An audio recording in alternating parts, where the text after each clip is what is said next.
Oh, this is starting to come together. This is still damp, but my battery went flat, so while you were away, I've just added just a bit of shading here. I've made some kind of not black, although I have used a little bit of black in it, just to start touching in this landscape. And I've used for that a bit of this strange paint grey, a little bit of purple, a little bit of the original blue, and I've added in some little touches of green. And now the paper is almost dry, so I'm just going to bring in a little bit more detail to it. Just want to make it look a little bit more rocky, and then we're going to run a little bit more through the dark colour through where the water is, just to kind of blend it down, give it some reflection in the water a little bit. And the green I've been adding, it's just a tiny bit, just to break it up, of, I think, what's that green called in here? Bright tiger hook green, apparently. This could be greenery, but it's getting so much in the shadow, we're not quite sure. I may darken that down a bit more yet as well. And here, I've just literally started shading an area, because that's going to be all foliage down here. So we're just dotting some colour in there. Now we've got our water a little bit drier now, so I can start to take in some of that bluish colour, which I'm going to take across more. So just a bit more detail there, really. Now, a lot of this over here is going to disappear behind greenery anyway. I just want to make it more watery looking. Some thin strokes, some wider strokes. I'm going to soften those a little bit with the damp brush. I need to lift a bit again under the sun here. I did want to give it a bit of a definite line. So while that all settles, I think I want to start paying some attention to this foreground here, because I do want, so a little bit of the black, and I'm going to switch to my fine brush in a moment as well, the other end of this one. So some of the dark brown, some of the pain grey, a little bit of the violet, I think that one is. I think I'll put a little touch of that green again. So there, and I'm bringing that bit of blue in as well. So that's bluish, greyish, brownish, sort of nondescript colour. Now I do want it quite dark down the bottom here, and a bit of texture to it. So I'm going to give it a bit of a rough edge. And I think my next step will be to bring in those Filbert brushes. See, these are also from, there we go. So let's go in first of all with this. So this is what these brushes do. This is a patch I did the other day, but I'd love to left them quite wet, but look, isn't that great? So we're going to be doing a bit of this. Now obviously it's going to pull some of that colour that's already there up as well. So that's just giving us our base colour. And it's dark. I wanted it dark, and so it's going to look like there's it's in silhouette almost. Isn't that easy? I'll come back at it shortly and put another dose of that in. We'll use that a little bit to do this background as well. I'm going to build that up. I want that really quite dark but patchy. Of course these brushes will, I think, could be quite good for the water too. Interesting. And let's go a little bit like that. Yes, indeed. And of course you can use them end on too. Interesting effect. And I think I want a little bit more of blue down here. So that's bluey green. That'll just pick up the colours from the grass. Right, I'm going to let that dry now. Change my water. And I'll be back shortly. Right, that all seems to be... This is mostly dry now, so I want to get some sort of shape into the foliage up here. I don't want it too heavy, because I want us to still be able to see through it. So I'm going to use that greeny, blacky, sort of sludgy colour again. But I'm going to use this little sponge. Now, I've not really tried this before, so bear with. But this is the shape we're going for. I'm going to speckle it all the way down. More dense at the bottom, bringing it into the grass. I have a little bit here too. And that's going to give me a bit of a more dense as we go up the side. And now, because that obviously is just dottiness, I'm going to get a little bit of green mixed up. And I'm going to keep sticking with this same green. Just tone it down. One thing I am missing from this set is a proper olive green. The one that they call olive green is a bit more khaki. I would like a more olivey green. So I'm going to bring a little bit of that khaki over. And what we're going to do now is try to create some more foliagey shaped leaves, petals, something. So that's brought that in a bit. I'm going to want it more darker. I've gone in with the light colours initially.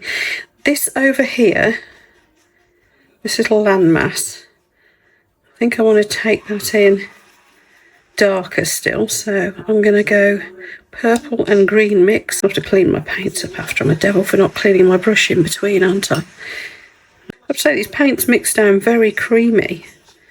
It's extremely nice to work with. There isn't that much paint in these. These are tiny. There's a lot of colours in a little portable palette here, so you're not getting a huge amount of each colour, which is inevitable. It's a little travel palette, but honestly, you get a good few days of painting out of this. You can get refills. I suppose you could actually squirt your own paints into it if you wanted to. Why not? But because this is the Fumui set, I don't think I want to do that. I think I want to keep it all in brand. And they do the refills. They do these folders in big different sizes as well, by the way. This is the large one. They do some proper tiddy little ones too, which are just fantastic looking things. I feel that there might be a little bit of a conifer forest on the top of there. A bit more depth in here. We're going to bring the Filbert brush back in, I think there. Building up some texture. I'm just going to lift a little bit of this off, just giving that a little bit more texture there. Just starting to sketch in some twigs now, and again I'm using the Filbert brush. I thought I was going to get out my very fine liner one, but no, this is working nicely, so I'm going to stick with it. I'm going to mix in a bit more brown now, and we're just touching it in.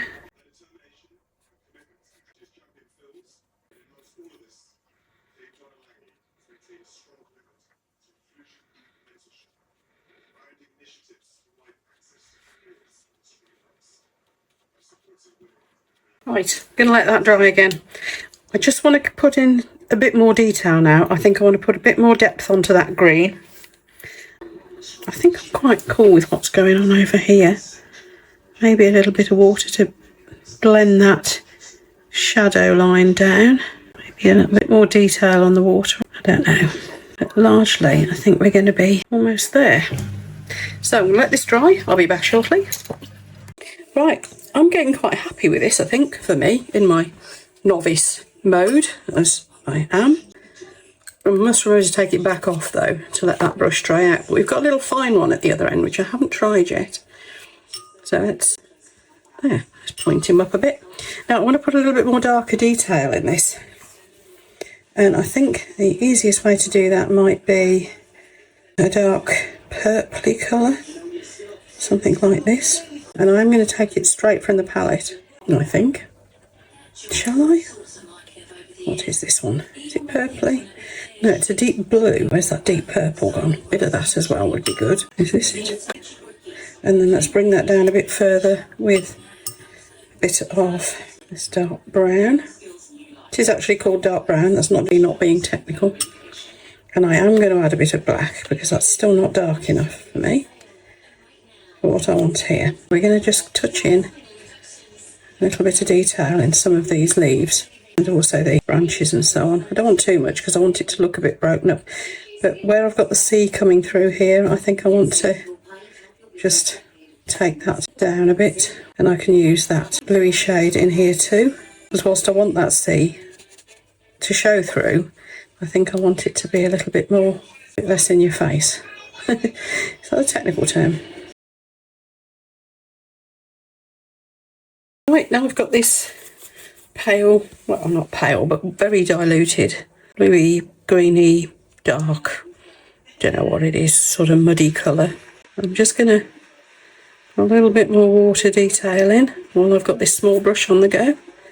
And I think I will be putting a little bit more detail into this grassy area with a, oh, I don't know, a bit of white pen maybe? Just toning the water down in the background a little bit. I think I've got the darkness that I wanted to it now. I didn't want it completely black, otherwise I'd just used black with a tint of purple and stuff in it. This is very much just dragging in some final details to the water, trying to give it a bit of shape where that reflection comes across, because it's a bit square at the moment. Well, I think at this point I stop messing. I think there's a danger of ruining it now. Bit of a verdict on these paints now. I've actually used them in anger. I really like them. They aren't as heavily pigmented as something like a Winsor & Newton Professional, but I think that actually makes them easier to use for a beginner like me, because you can build up the colours more easily. Whereas I found with the Winsor & Newton Professional, yes, I can use them. I've used them a good few times and they're fabulous. I still absolutely love them. They're worth every penny. But because these are slightly less pigmented but still strong enough, and they're creamy and they mix so easily, I think for a beginner like me, I think they work really well. So I'm just going to go and get myself, when this is dried properly, I'm going to get myself a little white marker pen, because I want to put just some little spots of, as if there's a bit of flowers and things going on in the grassy area here. I'm also going to show you what to do about making this palette so it is less, you know, the water all beads on it. I want it to be a bit more creamy, and that's a really easy fix. So I will quickly show you how to do that, because I saw it on somebody else's video. I know it works, so I will share that with you.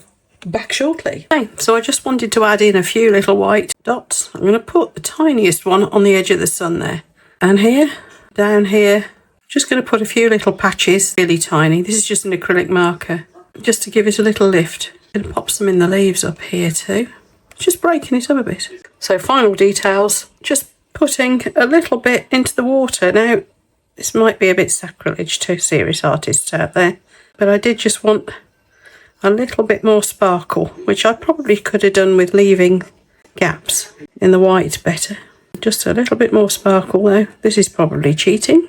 Well, I think that's enough fiddling about. I like it, I think.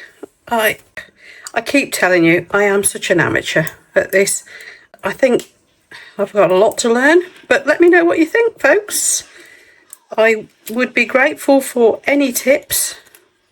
I like it. It's kind of me. It's my style. I think the clouds are a bit too uniform. I'd like to break them down a bit more, blend them into each other. I think they're a bit too big, but too small. I don't know. A little bit more blending, I think. So we will have a closer look at this.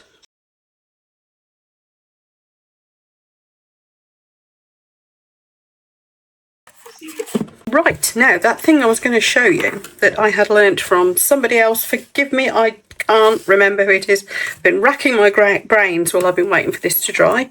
But this is that trick that they said about preparing a paint palette, and I've done it even with my Winsor & Newton tins. It's an abrasive kitchen cleaner. This is Sif. I'm old enough to remember this being called Jif, but it's a mildly abrasive kitchen and bathroom cleaner. You can hear it on this. This is a frosted plastic anyway, so I was a bit surprised that it did act the way it did. But this should work, and I'll show you in a moment. Because it's abrasive, that quick once over, I'm now going to wipe off. Should do it. Now you can actually, because the way this is constructed, you'd actually be able to detach that, so you can do it all properly and not get you around the edges. But that should have just taken the surface off a bit. So let's just see, does the paint behave differently on there now?